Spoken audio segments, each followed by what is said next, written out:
Greetings and welcome. We are back in 303 and we turn now to the Unstoppable volume, Mr. Conrad's Unstoppable volume, lesson chapter 50. This is on page 175 of the volume, and I'm hoping that you're on page 113 of the journals. And if you are looking at the page of the journals, you will identify here right away that this is a chapter of chapters. I would right away point this out to you. A chapter of chapters, where you're going to have sections now for some 20 pages of reading that will tell stories that are going to specifically outline what Mr. Conrad calls a tradition of excellence. Let's go ahead and get our focus really quickly in your journals. The focus for this reading is excellence is a commitment that grows into a tradition.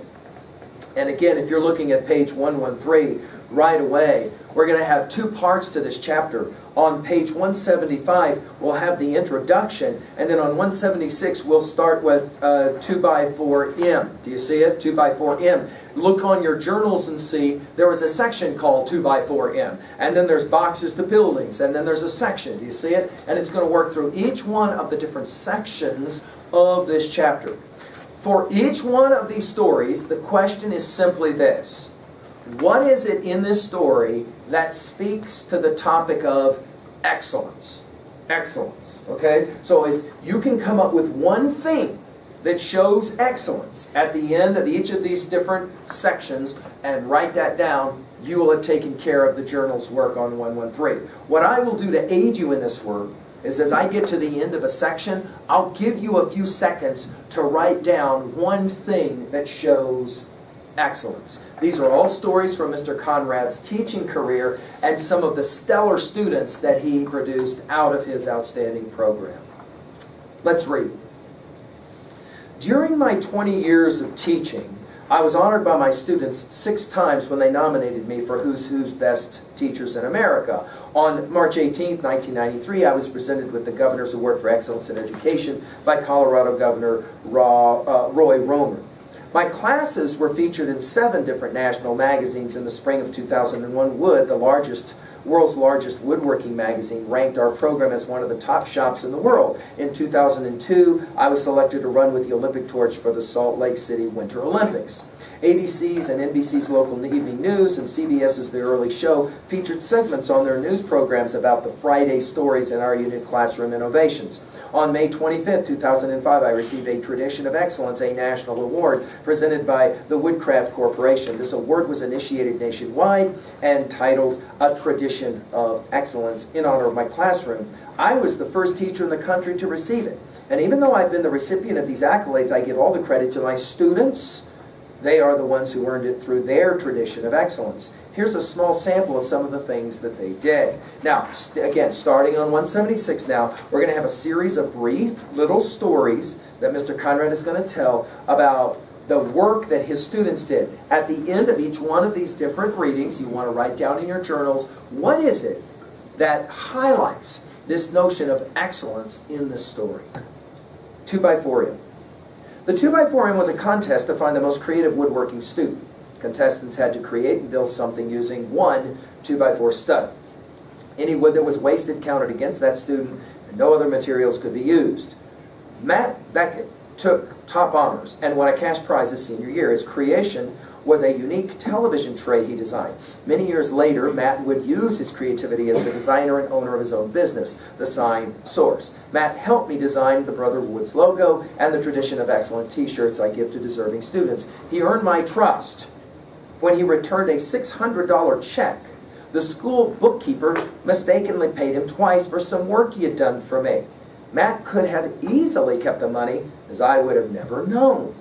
The day he returned it, he lost $600, but he gained my respect.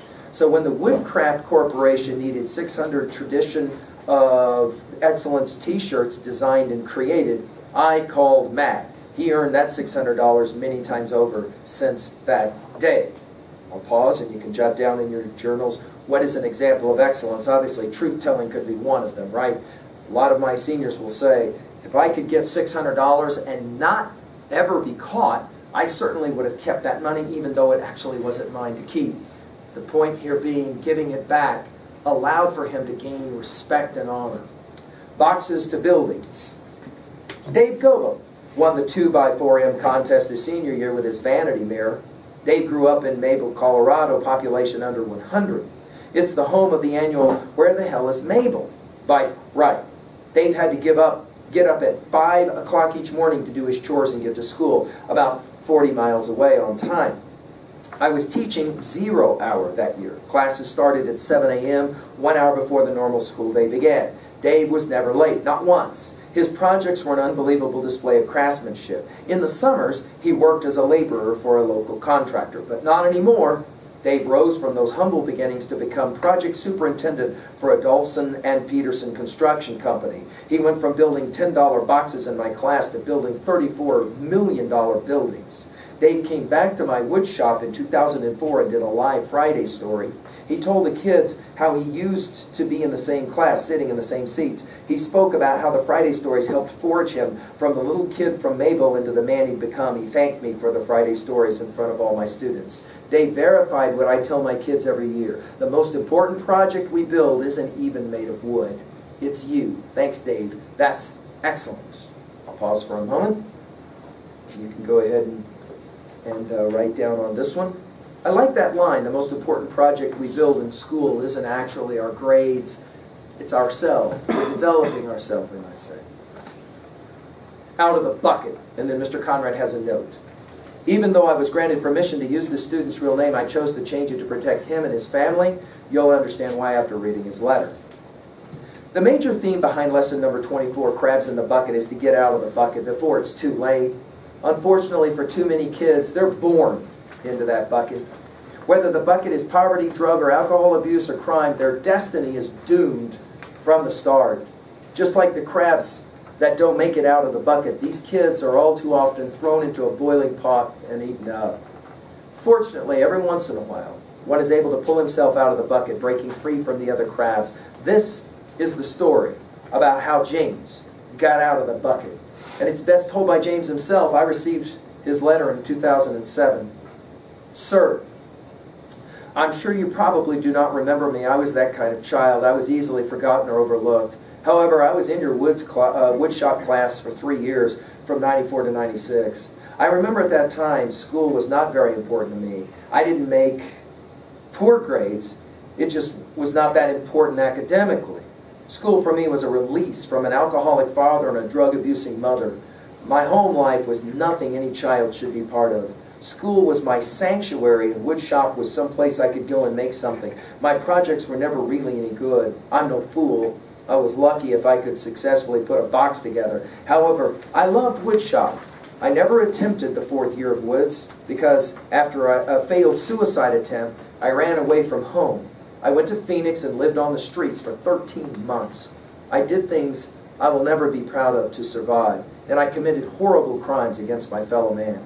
I was a terrible young man with no urge to change. I was arrested for assault the first time and faced criminal charges of 7 days in jail, probation, community service, and restitution for the injured party. The second progressively got more stern with the punishment and then time. Number 3 ended me up in a minimum security prison for 6 months.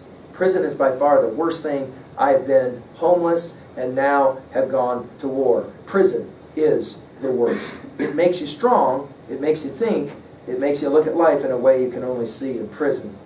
I was released from prison at first to work, furloughed, then permanently, and still did not change.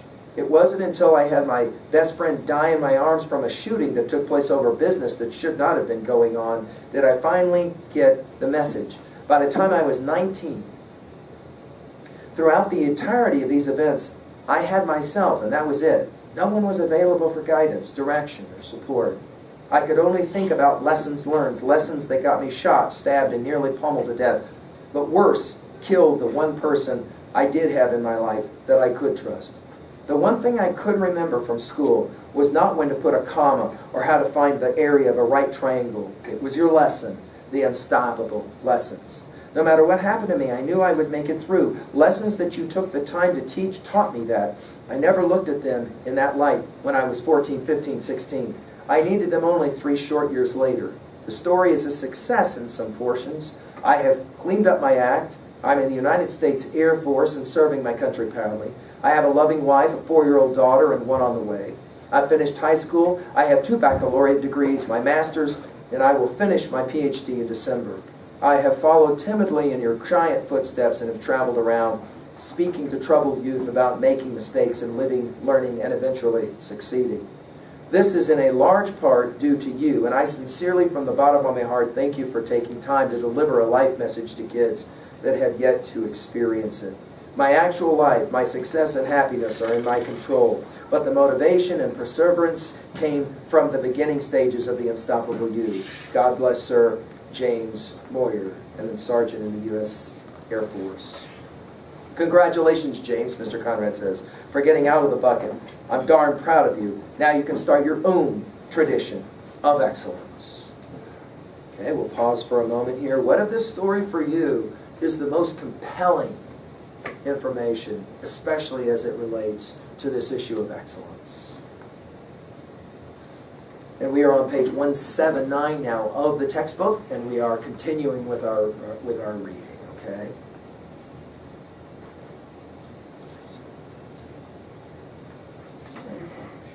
Chops is the next section.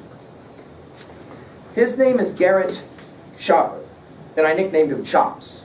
He earned his master key, self-discipline, when he was a freshman in my class. He shook my hand, making a commitment to be unstoppable, drug and alcohol-free. Since that time, Chops has visited 22 different countries. In many of them, he was of legal drinking age. I'm happy to report that Chops has remained unstoppable. Chops graduated from the prestigious Johnson & Wales University with cum laude honors in just 3.5 years. He earned a scholarship from Syracuse Sejong University and is currently studying in Seoul, South Korea as part of his MBA program. By the time he graduates, he will have studied in 4 countries: Sweden, South Korea, China, and the United States. Chops earned my respect the day I challenged him in his 0-hour class to never be late. 0 hour was a special class time our school offered for students when they could meet an hour before the normal school day started. The purpose of 0 hour was to provide kids an opportunity to take a class they couldn't squeeze into their schedule. Several different classes were offered. As you can well imagine, 0 hour was plagued by tardies and absenteeism. I dared Chops in the 0 hour class to do something that had never been done before. I challenge you to earn a master key by disciplining yourself to never be late. You cannot have one tardy for the entire class. All you. The whole class embraced the challenge. One dark and snowy morning, the roads to school were covered with ice. Chops, not wanting to be late to school, was driving too fast for conditions. His car slid off the road and got stuck in the ditch. Knowing he didn't have much time left to get to class, he hitched a ride with a passerby only to discover a huge traffic jam snarled at the hill leading to the school. Cars were stuck or sliding everywhere. He knew he'd be late if he waited any longer. At that point, he thanked the passerby for the ride, jumped out of the car, and ran over a half-mile through at least 12 inches of snow. Chops got to class 10 seconds before the tardy bell rang. That year was the only time in our school's history that no one was ever late to 0 hour. Garrett Schoper not only earned his master key that day, he continues to use it to open door after door of opportunity. But I feel sorry for his children when he has a family of his own someday. Just imagine how many times those kids are going to hear how Dad ran to school through a foot of snow, uphill no less. Congratulations, Chops. Keep up the great work and stay unstoppable. That's excellent. I'll give you a second. Pause. Again, you can write down this one in your journals. The idea of making sure that you are on time. This is a major one for Mr. Conrad in the Unstoppable philosophy. Of course, if any of you have had jobs, then you already know this. This is like it gets dark at night obvious. If you have a job, what's the fastest way to get fired from that job? Show up late, right? A lot of times, bosses will say, you just lost your job if you show up late. So it makes sense to kind of pride yourself on always making sure you're on time where you go. 7 Lakes, another chapter, a section. As word spread about our shop's tradition of excellence, some once-in-a-lifetime opportunities opened up for some of my kids. One of those opportunities came in the form of a phone call from Steve Herder, the manager of the newly constructed 7 Lakes Lodge in Meeker, Colorado. This exclusive lodge catered to the rich and famous. The cost for 2 people for a 5-day visit was about $10,000. Steve was inquiring to see if I had 3 students who wanted to build 3 cedar strip canoes for the lodge. He offered to pay for all the materials for 6 canoes. That way the kids can each build one for themselves at no cost, Herder said. Brandon Ballack, his brother Kyle, and Matt Smith took on the challenge of building the 6 canoes. One canoe usually takes a whole year for a kid to build, but these guys were going to build 2 each. They did an exquisite job. When the canoes were completed, Steve invited the 3 boys and their families to the lodge for the day. I got to go too. They treated us like high rollers. We were served gourmet food and had unbelievable accommodations. Excellent fishing, complete with professional guides, rounded out the day. 9 News from Denver came and interviewed us while we were there. It was awesome. As we were leaving, Steve asked me if I'd like to guide fly fishing trips for the guests in August. I wasn't going to let that opportunity slip by. Absolutely, I told him.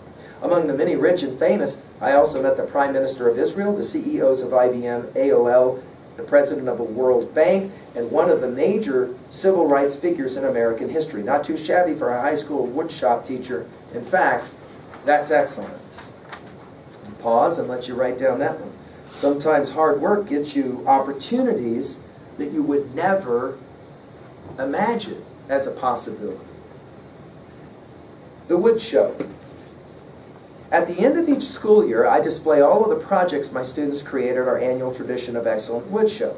Former students come back to judge and award the top prizes. Many of the students who displayed a tradition of excellence in high school went on to do so in the real world as well. There's too many to mention them all.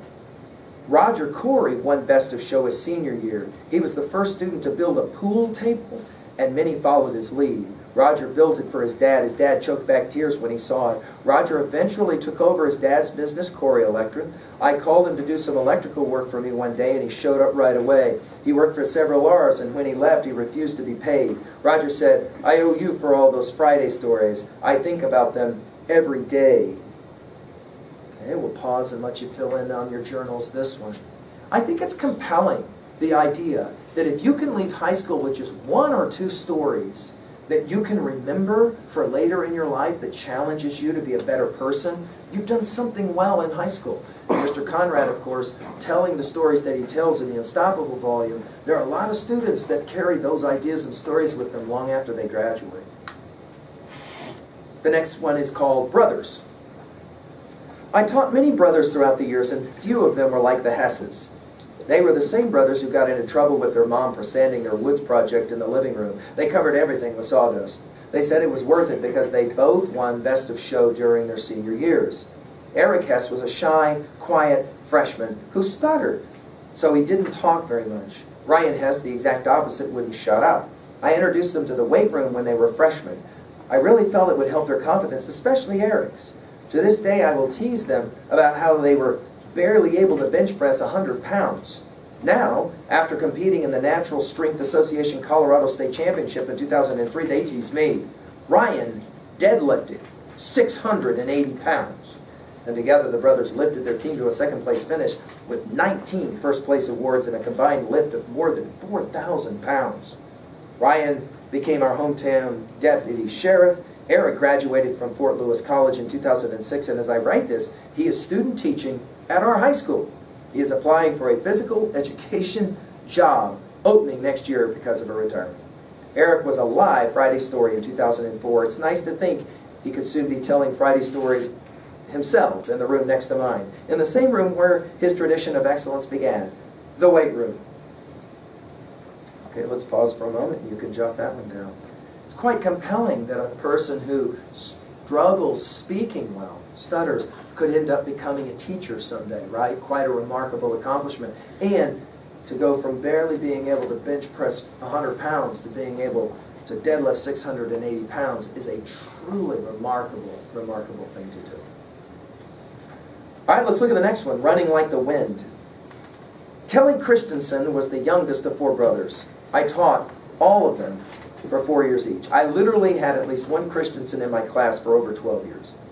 What a tradition of excellence Micah Christensen, the oldest, started. He won Best of Show his senior year, and his brothers Chris and Andrew won their senior years too. Kelly was no different. He made a solid walnut sleigh bed his senior year, the wood alone costing almost $1,000. Kelly won Best of Show, keeping the tradition of excellence alive, not just in my classroom, but in his own living room as well. Kelly kept the tradition of excellence in sports too, but instead of choosing football as his brothers had, he decided to run cross country. Since he was favored to win the state championships his senior year, I drove over 500 miles to watch the race. I arrived just as the runners were taking their mark. Kelly waved and grinned at me right before the gun sounded. "Go!" I yelled. Kelly took off running like the wind, taking the lead. Unfortunately, the wind would change direction, and Kelly finished 5th. It was a great accomplishment, considering over 200 people ran the race, but a disappointed and teary-eyed Kelly didn't think so. I told him after the race, "You're still the champ in my book." Kelly was voted outstanding senior boy at graduation, but I knew he wasn't truly satisfied. He had some unfinished business to take care of. On May 29th, 2004, in Sonoma, California, he took care of it, racing against the best runners in the country, including some of those who beat him at that state meet. Kelly won the National Steeplechase Championship. He autographed his championship picture, and I put it in our Tradition of Excellence scrapbook in my classroom. He wrote, "Part of this title belongs to the Friday Stories. Now Kelly's the champ in his book too." That's excellent. Go ahead and pause, and you can jot down again in your journals on page 113, just a comment. What is it that makes this story a mark of excellence?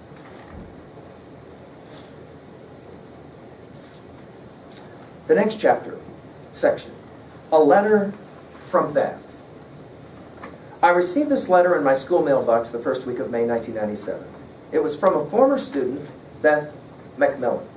Beth was so quiet and shy that she hardly ever spoke in my class. I teased and joked with her constantly just to get her to open up. I could see great potential in her, but she needed to see it in herself, which is always the key, isn't it? Beth loved the Friday Stories, and I never realized the impact they had on her until I read her letter.